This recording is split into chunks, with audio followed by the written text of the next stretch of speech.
What's poppin', dogs? Mr. Allen here, mathing up some stair stringers in this video. We're asked to calculate the length of 2x12s that are needed to make this staircase right here. Now, each rise is 7 inches, so each one of these steps goes 7 inches up. And the tread, which is the part that you step on, or our run, if you will, is 11 inches. So that's like a standard rise and run for any kind of staircase. But you can make adjustments from there, depending on your total height that's needed, but it's all up to like local codes and things like that. But for this scenario, we got 7-inch rise, 11-inch run. Now the 2x12s, how does that come into play? Well, that's just our dimensional lumber. That has nothing to do with any of the math that we're about to do. Those are just the boards that we're buying. We're going to buy 8-foot 2x12s, or maybe 10-foot 2x12s, or 12-foot 2x12s. Okay, that's just the dimensional lumber. These numbers have nothing to do with the math. All right, but let's go ahead and label some stuff on our staircase here. Okay, so all these are going to go 7 inches up. So 7 inches up, 7 inches up. And then all of our runs are going to be 11 inches. So 11, 11, so on and so forth, right? So how can I figure this whole situation out? Well, each one of these guys here is like a little, almost looks like a triangle, but not really. But perhaps I should do this actually first. It'll help us visualize some things here, okay?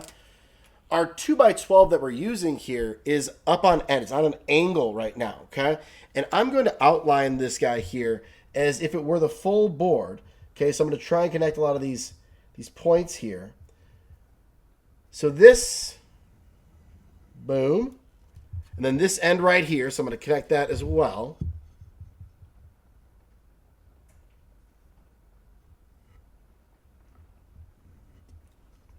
Okay.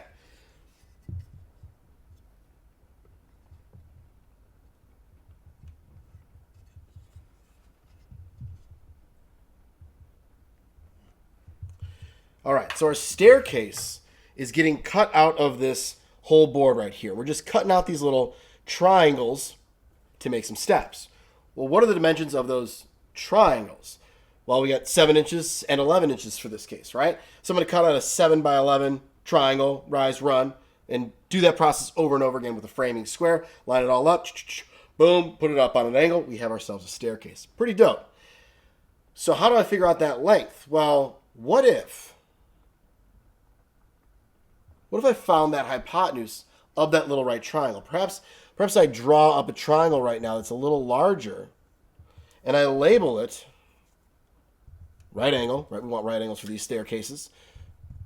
Old school, sometimes they actually cut them back a little bit. We're going to go with right angles here. So I've got 7 inches, 11 inches, and I want to know what this length is here. Okay, that's going to be an X right there for me. How would I figure that out? Hit it with some Pythag. That is absolutely correct. Well done, children. Well done. So I've got 7 squared plus 11 squared equals X squared. So let's plug that into our calculator. 7 squared plus 11 squared. You get 170 equals X squared. Then how do I solve for X? I'm going to square root on both sides. Boom.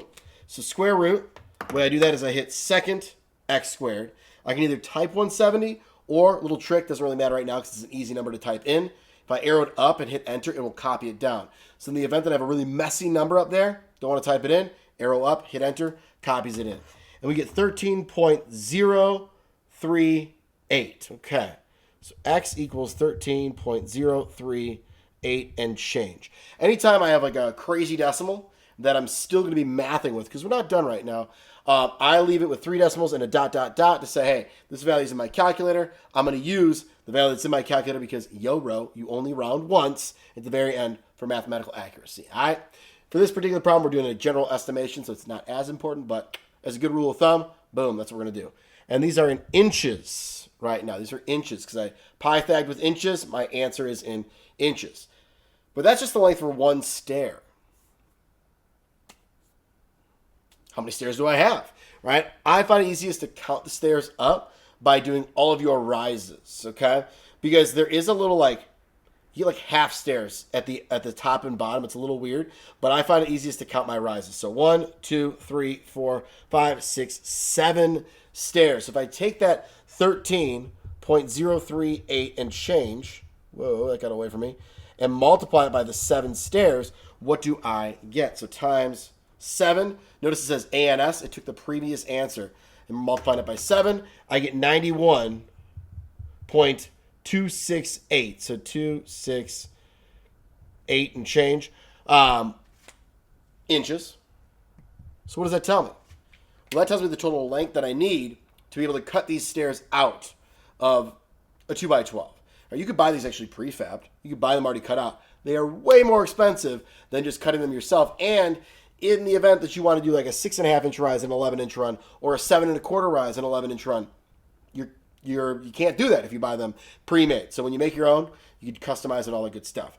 Anywho, 91.268 inches. When we buy boards, our boards are in either 8 foot, 10 foot, 12 foot, 14, 16. We're always in feet going by twos. So I'm going to divide this by 12 right now to convert, and I get 7.605 and change feet. So we're going to say 8 foot, 2x12s. Boom.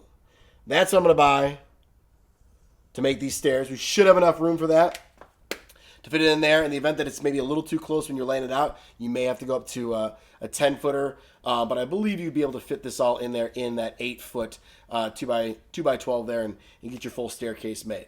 Now, you're also going to have to buy, like, how many are you going to get? Well, it depends on how wide your staircase is, right? You're probably doing them every 16 inches. So if you're going with a 32-inch wide staircase, you'll do 3 of them, one in the middle there. Just you'll have to multiply, add them in however wide you're going with your staircase. Now, interesting part here on this one, guys, is that there is another way. And I saw a lot of kids doing this, which was kind of neat to see. They counted up the 1, 2, 3, 4, 5, 6, 7 rises. And they said, well, why don't I just do 7 times 7? Which is 49. And they got this length right here to be 49 inches. And they did 11 times 7 to get 77 inches, right? 11 times 7 stairs is 77. Now, what happens if I Pythag with 49 squared plus 77 squared, and then I square root that mess right there? We get exactly 91.268. So either way you slice it, it's up to you. You can do all your runs, add it together, all your rises, add it together, Pythag with that. Boom, there's your hypotenuse. That is your length, 2x12 that you need to make these stairs. Dope. And the process is the same. Even if I had, let's say, a 7.25-inch rise, I would do 7.25 squared plus 11 squared, square root it, and then multiply by the number of stairs, in this case 7, and boom, I have my new length of 2x12 that I would need, right? The closer you get to 96, you're probably going to want to bump it up to a 10-footer. It just kind of depends on how it lays out in practice. I'm trying to think how close we'd be right here. It's going to be close. It's going to be close. But in any event, there's our math answer, 91.268. Our application answer, 8 feet. Stair stringers, they are pretty dope. They're fun to lay out. There's actually some interesting things that happen here at this guy, depending your thickness of your floor, your subfloor, the flooring you're using, whatever it may be. And then you got to take into consideration up here at the last step, what your flooring is, what your subflooring is. You add and subtract these things to make sure that these 2 rises are the exact same as all the others. Because if they're a little bit different, even like a ½ inch difference, it's tripping hazard. I worked at a building. It was in downtown Crystal Lake. Old building. Basement stairs went up. And then the flooring, the 3/4-inch flooring of the next floor was not taken into account when they made this stair stringer. And I tripped over that thing all the time. Worked there for like 12 years. Maybe not 12 years. Like 5, 10, whatever it was. Worked there for a long time throughout high school, college, all that stuff. And I always tripped on that floor. Even though I knew it was there, you don't realize how close you're stepping. So you got to be consistent with all those things. And now I'm just babbling about awesome stairs and stair stringers. Love laying them out. Have a great day.